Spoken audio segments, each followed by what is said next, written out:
আসসালামু আলাইকুম প্রিয় দর্শক, আপনাদেরকে স্বাগত জানাচ্ছি ফব টিভি প্রেজেন্টস ফব জীবন জিজ্ঞাসা। আমাদের এই অনুষ্ঠানটি মানুষের জীবন ঘনিষ্ঠ বিভিন্ন প্রশ্নের উত্তর নিয়ে এবং প্রতি পর্বে আমাদের সাথে একজন বিজ্ঞ আলেম উপস্থিত থাকেন, যারা আপনাদের করা প্রশ্নগুলোর উত্তর কোরআন ও হাদিসের আলোকে দেওয়ার চেষ্টা করেন। তো বরাবরের মতো এবারও আমাদের আজকের পর্বে উপস্থিত আছেন বাংলাদেশের স্বনামধন্য একজন ইসলামিক স্কলার্স, বিজ্ঞ আলেমে দ্বীন হযরত মাওলানা ফখরুদ্দীন আহমেদ সাহেব। শেখ, আপনি কেমন আছেন? জি আলহামদুলিল্লাহ ভালো আছি। আপনি ভালো আছেন? আলহামদুলিল্লাহ ভালো আছি। ফব টিভির স্টুডিওতে আপনাকে স্বাগত জানাচ্ছি। আমাদের এই আজকের জীবন জিজ্ঞাসা অনুষ্ঠানের পক্ষ থেকে আপনাকে অনেক অনেক আন্তরিক ধন্যবাদ। দর্শক, আপনারা ইতোপূর্বে আমাদের পর্বগুলোতে যে ধরনের প্রশ্ন করেছেন, আমাদের কমেন্টে অথবা আমাদের মেইলে আপনারা প্রশ্ন পাঠিয়েছেন, সেই সব প্রশ্নগুলো থেকে বাছাই করে আমরা কিছু নির্দিষ্ট প্রশ্ন, যেহেতু আমাদের সময়ের একটা লিমিটেশন আছে, আমরা সেই প্রশ্নগুলো আমাদের শাইখের কাছ থেকে জানার চেষ্টা করব। যে আমাদের দর্শকরা কিছু প্রশ্ন করেছে, আমরা একে একে আপনার কাছ থেকে জেনে নিব। শুরুতেই একজন দর্শক প্রশ্ন করেছেন, তাওহীদ কি এবং এটার ইসলামের মূল ভিত্তি কিনা? বিসমিল্লাহ, আলহামদুলিল্লাহ, ওয়াসসালাতু ওয়াসসালামু আলা রাসূলিল্লাহ, বাদ। খুব গুরুত্বপূর্ণ প্রশ্ন। তাওহীদ হলো আল্লাহ তাআলার একত্ববাদ। আল্লাহ একক, আল্লাহর কোনো শরীক নাই, এই বিশ্বাস নিজের অন্তরের মধ্যে তৈরি করা, এটাই হলো তাওহীদ। এর মূল কথা হলো লা ইলাহা ইল্লাল্লাহ। আল্লাহ তাআলা বলেছেন, কুল হুয়াল্লাহু আহাদ আল্লাহুস সামাদ লাম ইয়ালিদ ওয়া লাম ইউলাদ ওয়া লাম ইয়াকুল লাহু কুফুয়ান আহাদ। তো এই যে আল্লাহ তাআলা বলেছেন আল্লাহ এক, অদ্বিতীয়, আল্লাহর কোনো শরীক নেই এবং আল্লাহর সমকক্ষ হওয়া পৃথিবীর কারো পক্ষে সম্ভব নয়। তা এবং কেহ আল্লাহর মতো নয় আর আল্লাহ কারো মতো নয়, এরকম আকার আকৃতি আল্লাহর পৃথিবীতে গবেষণা করা, এগুলো নিয়ে চিন্তা করা, এটা তাওহীদের বিপরীত কাজ।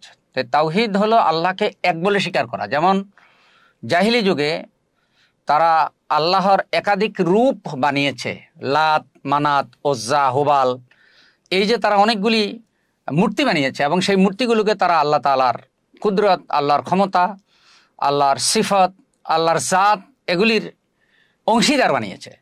সুতরাং আমরা স্বীকার করব যে আল্লাহর কোনো শরীক নাই, আল্লাহর কোনো অংশীদার নাই, আল্লাহ এক, আল্লাহ অদ্বিতীয়, আল্লাহ আছেন, ছিলেন, থাকবেন, সকলে আল্লাহর মুখাপেক্ষী, আল্লাহ কারো মুখাপেক্ষী নয়। এই যে টোটাল বিশ্বাসটা একমাত্র কেবলমাত্র এক আল্লাহর উপরে স্থাপন করা, এটাই হলো তাওহীদ। এবং এটার উপরে যদি আপনার আমার জীবন পরিচালিত হয়, তাহলে আমরা আল্লাহ তাআলা প্রদত্ত দ্বীনের উপরে থাকব। আশা করি কিছুটা হলেও উত্তরটা বোঝানোর চেষ্টা করেছি। আল্লাহ আমাদেরকে আরো বেশি জানা বুঝার তৌফিক দান করুন। জি শেখ, আপনার কাছে যেহেতু তাওহীদ সম্পর্কে আপনি বললেন, এখন আমাদের দর্শকদের মনে প্রশ্ন জাগতে পারে যে তাওহীদের বিপরীত হচ্ছে শিরক। এখন শিরক এবং তাওহীদের মধ্যে আসলে সুনির্দিষ্ট পার্থক্যগুলো কি? খুব গুরুত্বপূর্ণ বিষয় আসলে এটা। তাওহীদের বিপরীত হলো শিরক। তাই শিরক যে করবে তার মনে তাওহীদ আর থাকবে না, মানে তার বিশ্বাসটা তাওহীদের উপরে থাকবে না।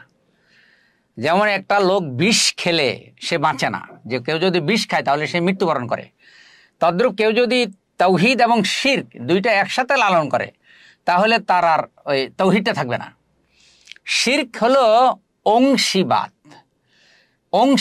যেমন আল্লাহর শরীক, অংশীদার দাঁড় করানো। যেমন দুইজন শরীকদারি ব্যবসা করে, ধরেন পার্টনার, তা আল্লাহকে কোনো পার্টনার সাব্যস্ত করা, এটা হলো শিরক। যেমন আল্লাহ সব দিতে পারেন, আল্লাহ সব করতে পারেন, এটা আমরা বিশ্বাস করি। কিন্তু কারো কারো ধারণা যে তাহলে আমরা বিদ্যার জন্য একজনকে মানি, সম্পদের জন্য আরেকজনকে মানি, হায়াতে বরকত দেওয়ার জন্য আরেকজনকে মানি, তারপরে সুস্থতা অসুস্থতা এগুলোর জন্য আরেকজনকে মানি। এইভাবেই আল্লাহর ক্ষমতাগুলোকে, আল্লাহর কুদরতগুলোকে পার্ট বাই পার্ট ভাগ করে দেওয়া, এই যে আল্লাহ পারেন কিন্তু এদের সহযোগিতা ছাড়া আল্লাহ পারেন না, এটা হলো শিরক। যেমন আপনি জাহিলি যুগে, মানে রাসূল সাল্লাল্লাহু আলাইহি সাল্লাম যখন তাওহীদের দাওয়াত দেওয়া শুরু করলেন, মসজিদে হারাম, আমার কাবা এবং তার আশেপাশে মিলে 360টির উপরে কিন্তু মূর্তি ছিল। তো তাদের বিশ্বাস ছিল যে আল্লাহ তো আছেন কিন্তু এদের সহযোগিতা ছাড়া আল্লাহ পারেন না, বা আল্লাহকে পেতে হলে আমাদের এই লাত, মানাত, ওজ্জা এই মূর্তিগুলো লাগবে। এটা হলো শিরক। এই জন্য শিরক এবং তাওহীদ কারো অন্তরে দুটো একসাথে থাকতে পারে না। শিরক এত বড় পাপ, কেউ যদি করে তাহলে এটা তার আর মনে করেন ঈমান থাকবে না, তার তাওহীদ থাকবে না। অতএব শিরক চিরপরিত্যাজ্য আর তাওহীদ মানে ধারণ করতে হবে সমস্ত শক্তি দিয়া। শিরক এবং তাওহীদ দুইটা একজনের অন্তরে কখনো একসাথে থাকতে পারে না। খুবই চমৎকারভাবে আপনি উপস্থাপন করলেন। তো আমাদের দর্শকদের এই শিরক তাওহীদ সম্পর্কে একটি প্রশ্ন ছিল যে কেউ যদি শিরক করে সে কি আসলে তার ঈমান থাকবে কিনা, বা সে ইসলামের মধ্যে দাখিল থাকবে কিনা, বা এখানে শিরক করে ফেললে এটার মানে এটা থেকে উত্তরণের উপায় বা কিভাবে ফিরে আসা যায়? হ্যাঁ, কেউ যদি শিরক করে ফেলে বা শিরক করে এবং শিরকটাকে সে বিশ্বাস করে, লালন করে, তাহলে তার ঈমান থাকবে না। একটা হলো সে ভুলে শিরক করে ফেলছে, হয়তো সে বুঝতে পারেনি, তওবা করে ফেলছে, আলহামদুলিল্লাহ, আল্লাহ তাকে ক্ষমা করে দেবেন। কিন্তু সে শিরক, এটা কোনটা শিরক হয় এটা সে বুঝতে মানতে রাজি না। আবার যে শিরক সে ধারণ করেছে এটা সে ছাড়েও না, তাহলে সে আর মুসলমান থাকবে না। কারণ আল্লাহ তাআলা একটা পাপের ব্যাপারে বলেছেন, দেখেন আল্লাহ বলছেন আল্লাহু গফুর রহিম, আল্লাহ ক্ষমাশীল, আর রহমান রহিম, আল্লাহ দয়ালু মেহেরবান। মানে বান্দা যতই পাপ করুক আল্লাহ বান্দাকে ক্ষমা করে দিতে পারেন, কিন্তু একটি পাপের ব্যাপারে আল্লাহ বলেছেন শিরক, এটা আল্লাহ ক্ষমা করবেন না, আগে জানিয়ে দিয়েছেন। সুতরাং কেউ যদি এই শিরকে জড়িত হয় এবং দাওয়াত দেওয়ার পরে, বুঝানোর পরেও সে যদি তাওবা করে ওখান থেকে ফিরে না আসে, তাহলে সে আর মুসলিম থাকে না, সে মুশরিক হয়ে যায়। যেমন যারা ইহুদ, যারা নাসারা, যারা আমাদের উপমহাদেশে অন্য ধর্মের অনুসারী অনেক মুশরিক আছে আমরা জানি, যেমন মনে করেন অন্যান্য ধর্মের অনুসারী, ইসলামের পরিভাষায় তারা হলো মুশরিক। তো এই লোকটির মধ্যে তার নাম যদি ইসলামী নামও হয়, মুসলমানি নামও হয়, তাহলে সে আর কিন্তু মুসলিম থাকে না, যদি সে শিরক লালন করে এবং শিরকে আঁকড়ে থাকে এবং তওবা করে যদি ফিরে না আসে। আল্লাহ আমাদেরকে শিরক মুক্ত জীবন দান করুন। এক্ষেত্রে দর্শকদের প্রশ্ন জাগতে পারে যে আসলে কোন কোন কাজগুলো শিরকের অন্তর্ভুক্ত, এটা আমরা কিভাবে বুঝবো, বা এ থেকে মানে মুক্তি কিভাবে পেতে পারি? ধন্যবাদ বিজ্ঞ উপস্থাপক আপনাকে। আসলেই যে কোন কোন কাজগুলো শিরকের অন্তর্ভুক্ত এবং আমরা কিভাবে মুক্ত হতে পারি। শিরকের যদি সিরিয়াল করি তাহলে তো আসলে অনেক শিরক আছে। আমাদের দেশে প্রধানত অনেকগুলি শিরক প্রচলিত আছে আর কি। একটা হলো কিছু পীরের দরবার কেন্দ্রিক শিরক, কিছু মাজার কেন্দ্রিক শিরক, কিছু রাজনীতি অর্থনীতি কেন্দ্রিক শিরক। মাজার কেন্দ্রিক, পীর কেন্দ্রিক যে শিরকগুলো হয়, দেখেন এখানে ভুল বোঝার কোনো কারণ নাই। পীর মানে কি? পীর হলো বুজুর্গ ব্যক্তি বা সম্মানিত ব্যক্তি বা বয়স্ক ব্যক্তি, যাদেরকে আমরা শায়েখ বলি, যাদেরকে আমরা আখাবির বলি, যাদেরকে আমরা মৌলানা বলি। তো পীরও এরকম একটা প্রাচীনকালের একটা শব্দ, ধর্মীয় ব্যক্তিদেরকে এটা বলে বোঝানো হতো।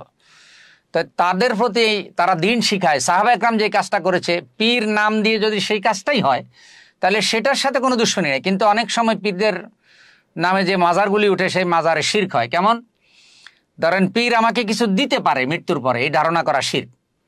আচ্ছা, পীরের মাজারের নামে কোনো কিছু মানত করা, যে আল্লাহ আমার এই জিনিসটা ভালো করে দাও, আমি অমুক পীরের দরবারে বা অমুক বুজুর্গের দরবারে এত ডেক সিন্নি দেবো, বা আমি এত মুরগি দেবো, বা আমি একটা গরু দেবো, একটা খাসি দেবো।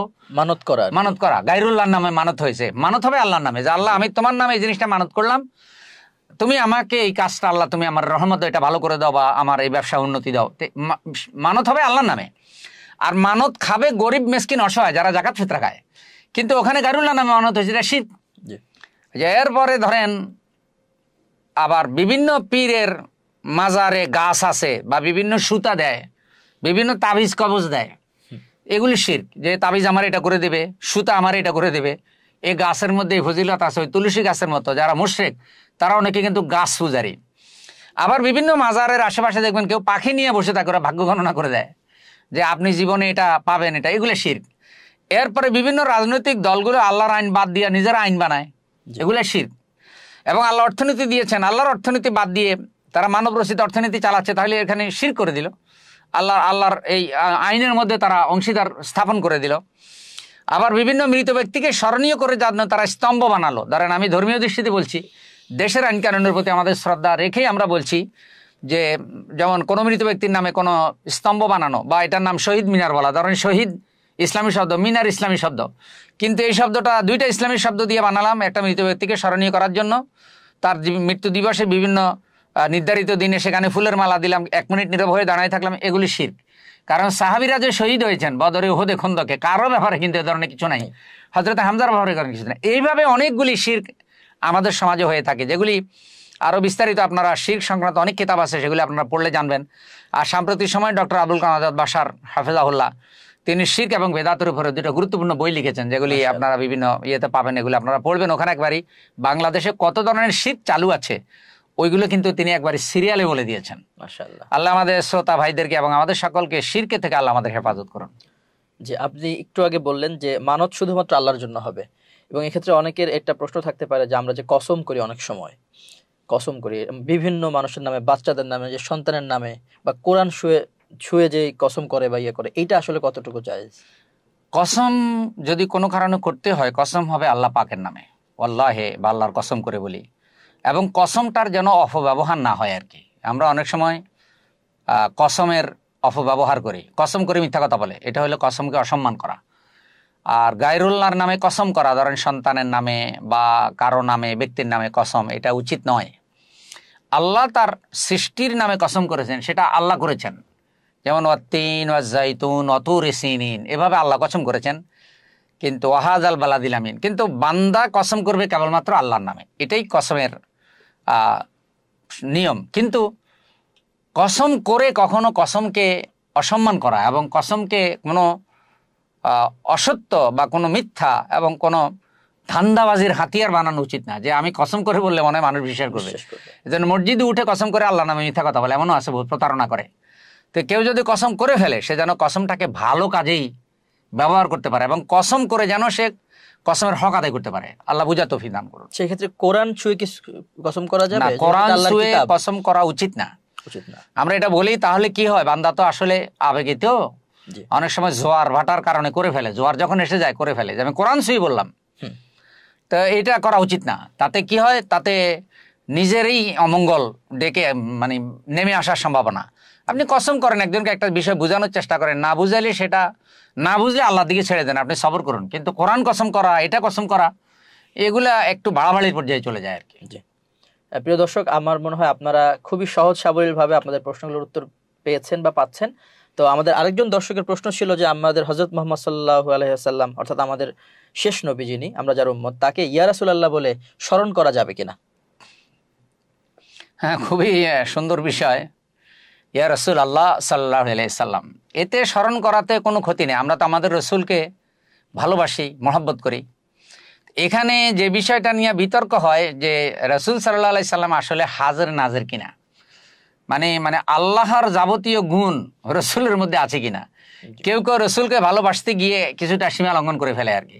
আর এমনি যদি স্বাভাবিকভাবে কেউ ইয়া রাসূলুল্লাহ সাল্লাল্লাহু আলাইহি সাল্লাম বলেন, সেটা শিরক হবে না, এবং সেটা বলার মধ্যে কোনো অসুন্দর কিছু দেখি না, কারণ আমরা রসুলকে ভালোবাসি এবং আবেগে আমরা রসুলকে সালাম দেই। আমাদের এখানে পুরো আবেগ জড়িত, এবং আল্লাহ সালাম প্রেরণ কর্তা, দুরূদ প্রেরণ করার কথা রসুলকে বলেছেন। সুতরাং ইয়া রাসূলুল্লাহ বলার মধ্যে বড় ধরনের কোনো ত্রুটি দেখি না। আচ্ছা আচ্ছা, তো আমাদের আজকের এই পর্বের, অর্থাৎ এই অনুষ্ঠানের সর্বশেষ প্রশ্ন, যে আমরা আমাদের সন্তানদেরকে, শিশু বাচ্চাদেরকে কিভাবে তাওহীদ শিক্ষা দিতে পারি? মাশাআল্লাহ, আলহামদুলিল্লাহ, সুবহানাল্লাহ, খুব গুরুত্বপূর্ণ বিষয়। আমরা ছোট বয়সে বাচ্চাদেরকে তাওহীদ শিখাই কিভাবে? দেখেন, যখন বাচ্চা জন্মগ্রহণ করে আমরা আজান দিই, ইকামত দিতে, আজানের আওয়াজটাই কিন্তু একটা তাওহীদের আওয়াজ। আশহাদু আল্লা ইলাহা ইল্লাল্লাহ, এটা কিন্তু একটা তাওহীদের ঘোষণা আমরা দিয়ে দিই। আকিকার সময় কিন্তু আমরা তাওহীদের কালেমা উচ্চারণ করি, আকিকা। এরপরে সন্তান যখন আদো আদো করে কথা বলা শুরু করে, রাসূল সাল্লাল্লাহু আলাইহি সাল্লাম বলেছেন তাদেরকে কালেমা শিখাও, দিন শিখাও। যেমন মান কানা আউয়ালু কালামিহি লা ইলাহা ইল্লাল্লাহ ওয়া আখিরু কালামিহি লা ইলাহা ইল্লাল্লাহ দাখালাল জান্নাহ। জীবনের প্রথম কালেমা হবে লা ইলাহা ইল্লাল্লাহ, মানে আদো আদো করে কথা বলতে শিখলে তাকে কালেমা শিখাও। এরপরে রাসূল সাল্লাল্লাহু আলাইহি সাল্লাম বলেছেন, মানে 6 বছর বয়স থেকেই তোমরা তাকে দিন শিখাও, নামাজ শিখাও, 10 বছর বয়স পর্যন্ত শিখাইতে থাকো। এরপরে যদি নামাজ আদায় না করে তাহলে তাকে শাসন করো। এরপরে আমরা বাচ্চাদেরকে সহি এলেম যারা শিক্ষা দেয় তাদের সান্নিধ্যে রাখা। আর আমরা নিজেরাও, এখন তো আলহামদুলিল্লাহ অনলাইনে অনেক আলোচনা পাওয়া যায়, বিশ্ববিখ্যাত স্কলারদের আলোচনা পাওয়া যায়, বাংলাদেশে অগণিত আলেম ওলামা, মুহাদ্দিস, খতিবদের আলোচনা পাওয়া যায়। সেখান থেকে আমরা তাওহীদ শিখতে পারি, এবং তাওহীদের উপরে অনেক গুরুত্বপূর্ণ কথা আছে আর কি। এটা যেহেতু ফাউন্ডেশন, এবং এইটার উপরেই, এই বিশ্বাসের উপরেই যেহেতু বাচ্চাদের জীবন, আমাদের জীবন গড়ে উঠবে, তাই ছোট বয়সে, কচি বয়সে বাচ্চাদেরকে তাওহীদের পরিচয় করা, তাওহীদের আলোকে জীবন গঠন করা, এবং তাওহীদ ও শিরকের পার্থক্য বোঝানো, এবং বাচ্চাদেরকে ঈমানের হাকিকত বোঝানো, ঈমানের দাবিগুলো বোঝানো, ঈমানের তাৎপর্যগুলো বোঝানো, এগুলা বালেগ হওয়ার আগেই বুঝিয়ে নিতে পারলে আলহামদুলিল্লাহ যখন সে বালেগ হয়ে যাবে, প্রাপ্তবয়স্ক হয়ে যাবে, তখন সে ইসলামের আলোকে জীবন পরিচালনা করা তার জন্য সহজ হয়ে যাবে। আল্লাহ আমাদের সন্তানাদিকে তাওহীদের উপরে প্রতিষ্ঠিত রাখুন। আল্লাহ তাদেরকে তাওহীদ শিখানোর বোঝানোর তৌফিক দান করুন। আমিন। জি প্রিয় শায়েখ, আপনি খুবই চমৎকারভাবে আমাদের দর্শকদের মনের প্রশ্নগুলোর উত্তর দিলেন আমাদের এই অনুষ্ঠানে। প্রিয় দর্শক, সময় হয়েছে শেষ করার। আমাদের আজকের এই অনুষ্ঠানটি অর্থাৎ ফব জীবন জিজ্ঞাসা আজকের এই পর্ব এখানে আমরা শেষ করছি। আমাদের এই অনুষ্ঠান যারা দেখছেন, আবারও বলছি, আপনারা আপনাদের প্রশ্নগুলো আমাদের স্ক্রলে দেয়া ইমেইলে পাঠাতে পারেন, অথবা আমাদের এই ভিডিওটির কমেন্ট সেকশনে গিয়ে, অথবা আমাদের পেজের ইনবক্সে আপনারা পাঠাতে পারেন। আমরা পরবর্তী পর্বে আপনাদের এই প্রশ্নগুলো নিয়ে আমাদের অন্য কোনো শায়েখ অথবা বড় কোনো আলেমকে দিয়ে আমরা আপনাদের প্রশ্নগুলোর উত্তর নেওয়ার চেষ্টা করব। সে পর্যন্ত ভালো থাকুন, সুস্থ থাকুন। আসসালামু আলাইকুম রহমতুল্লাহ।